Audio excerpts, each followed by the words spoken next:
Je suis à Meaux, à la mairie, à l'hôtel de ville, dans la grande salle dans laquelle va avoir lieu donc une réunion d'information à l'initiative donc des élus du maire Jean-François Copé, des élus, un certain nombre des services techniques, avec pour thème ce qu'il appelle donc la reconquête du centre-ville.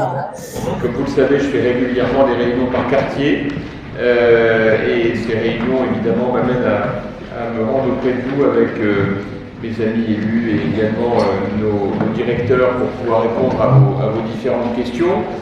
Étant entendu que sur le centre-ville, nous avons initié une problématique extrêmement ferme de reprise en main de l'hypercentre, dans la mesure où, à la suite de ce qui s'est passé sur l'îlot de l'Arbalète, nous avons réalisé qu'il y avait un certain nombre d'immeubles qui, de la part de leurs propriétaires, faisaient l'objet de comportements pour le moins légers, pour ne pas dire parfois indignes, et nous a amené à prendre des décisions à la fois de sensibilisation, parce que vous avez plein de propriétaires de bonne foi qui ne savent pas qu'il y a des travaux à faire, et de sanctions lorsque, visiblement, les intéressés ne comprenaient pas le danger auquel ils s'exposaient et auquel ils exposaient les autres.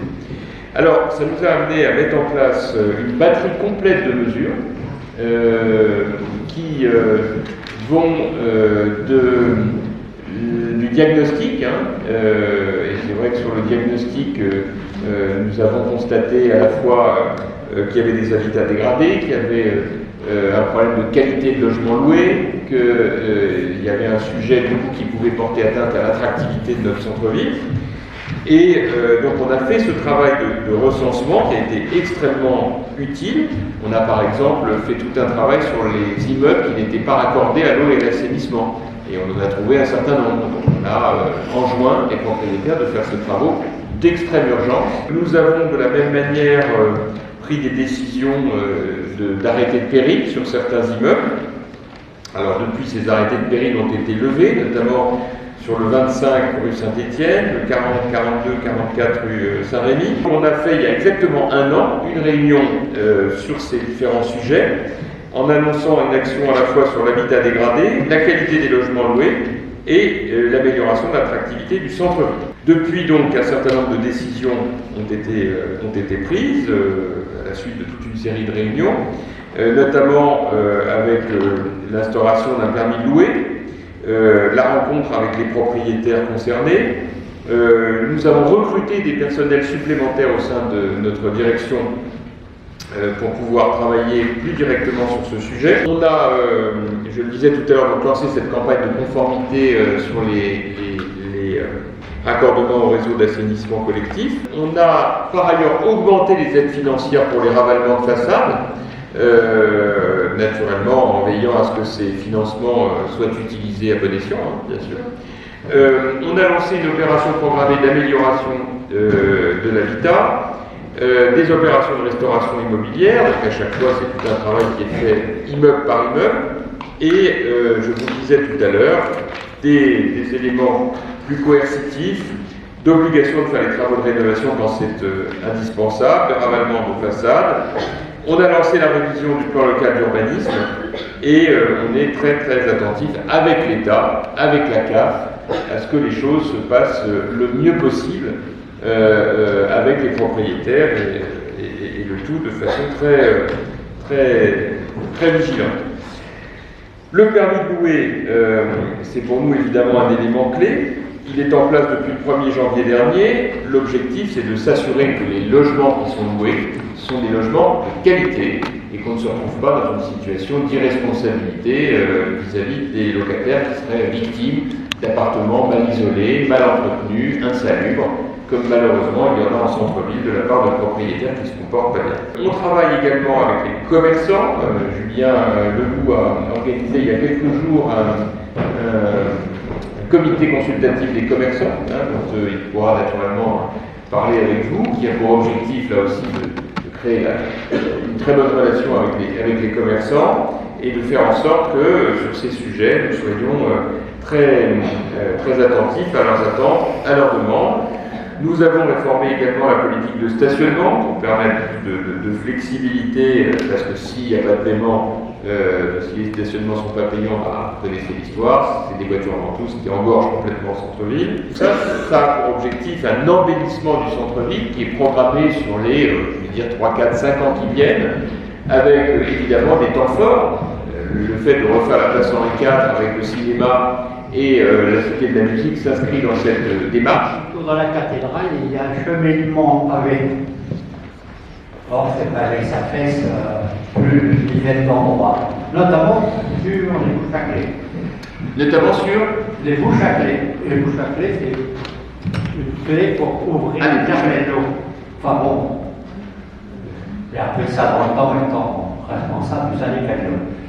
Et donc, je crois qu'il serait bon de faire quelques réparations. Les gens du secteur de la rue Notre-Dame iront se mettre fort. Et il ne faut pas les oublier, alors que là, je ne sais pas quelle est la personne qui, autour de cette table, chargée de l'entretien, mais là, vraiment, on bousille nos voitures. D'accord. Bon, ok, on va regarder ça. Je rappelle, je n'ai pas cité que nous avons un chantier de grande ampleur de rénovation de la cathédrale. Tu le diras des voisins de la rue Notre-Dame, parce qu'ils ne peuvent pas respecter surtout. Une belle cathédrale qu'on est en train de refaire, donc qui profite aussi de la chance qu'ils ont d'habiter dans ce beau quartier. Il y a les bouches à trucs, mais il y a aussi la qualité du quartier. Donc, remettons tout ça à sa juste place. Et donc sur ces sujets, je voudrais quand même rappeler que nous sommes en train de lancer un grand chantier de rénovation de la tour noire de la cathédrale, qui va évidemment contribuer à l'amélioration du quartier. Non, mais ça ne coûterait pas très cher de répondre. Je ne sais pas, on va le regarder. On va le regarder bien sûr. Bonsoir, je m'appelle Bassim Faisal, pour ceux qui me connaissent et pour ceux qui ne me connaissent pas. J'ai un commerce rue piétonne de CBD, si vous connaissez. D'accord. Et j'aimerais savoir concrètement qu'est-ce que vous avez prévu pour ramener du flux, mais pas le flux juste de passage, un flux qui rentre dans les boutiques et qui paye. Pourquoi je vous dis ça? Parce qu'un centime reste un centime. Et en ce moment, les gens n'ont plus d'argent. Qu'est-ce que vous proposez? Ça relève de la politique nationale, parce que là, moi, je ne suis pas en charge du pouvoir d'achat des Français. Donc, la seule chose que je puisse faire, c'est faire en sorte qu'on ait une animation de quartier, qu'on ait un certain nombre d'éléments d'attractivité, mais après que les gens fassent l'acte d'achat, ça ne... Nous sommes dans un régime de liberté du commerce et de l'industrie. Ça. Allez-y. Faites le tour de mots et vous pouvez aller à Beauval, aller près de Babou, les gens consomment. Pourquoi? Parce que c'est gratuit. Centre-ville, honnêtement, c'est la psychologie humaine. Je vous dis ça en connaissance de cause.